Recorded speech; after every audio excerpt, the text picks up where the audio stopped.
আমার নাম কায়েল, লোকটা বলল। তার কণ্ঠস্বর যেন পুরনো পাথরের ঘর্ষণে তৈরি হওয়া কোনো শব্দ। আমি দ্য ফরসেকেন দলের নেতা। আমরা তারা যারা এই টাওয়ারের ভেতরের সত্য জানতে পেরেছি, কিন্তু বাইরে যাওয়ার পথ হারিয়ে ফেলেছি। সামির সতর্কভাবে তলোয়ার উঁচিয়ে ধরল। তুমি এই সিক্রেট ট্রেজারির সামনে কি করছ? আর ওই কালো পাথরটা কি? কায়েল তার হাতে থাকা কুচকুচে কালো পাথরটি দেখাল। এটা ভয়েড স্টোন। এটা দিয়ে টাওয়ারের প্রতিটি ফ্লোরের স্মৃতি সংগ্রহ করা যায়। তুমি যাকে বোন ড্রাগন ভেবে মেরেছ, সে ছিল এই ফ্লোরের এক প্রাচীন বন্দী। তুমি তাকে মুক্তি দিয়েছ ঠিকই, কিন্তু বিনিময়ে এমন এক শক্তিকে জাগিয়ে তুলেছ যার জন্য তুমি মোটেও প্রস্তুত নও। সিক্রেট ট্রেজারি, ভাগ্যের আস্তাবল। কায়েলের দল সামিরদের পথ ছেড়ে দিল না, বরং তাদের এক প্রকার বাধ্য করেই পোর্টালের ভেতরে নিয়ে গেল। ভেতরে ঢোকার পর সামির ও মায়ার চোখ ধাঁধিয়ে গেল। এটি কোনো সাধারণ ঘর নয়, বরং এক বিশাল মহাজাগতিক গ্রন্থাগার। সেখানে হাজার হাজার প্রাচীন বই, নিষিদ্ধ অস্ত্র এবং এমন সব স্ফটিক ভেসে বেড়াচ্ছে যা পৃথিবীর কোনো মানুষ আগে দেখেনি। মায়া মন্ত্রমুগ্ধের মতো একটি উড়ন্ত বইয়ের দিকে হাত বাড়াল।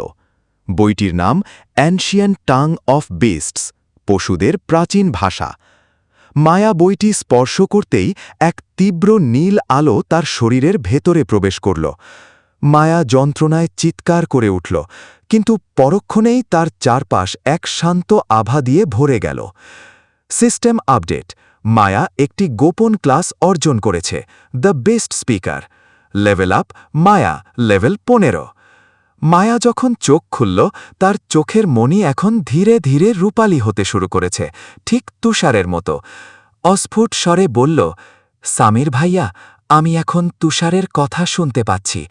তুষার আসলে একা নয়, তার ভেতরে আরও একজন আছে, যার নাম আস্ত্রা।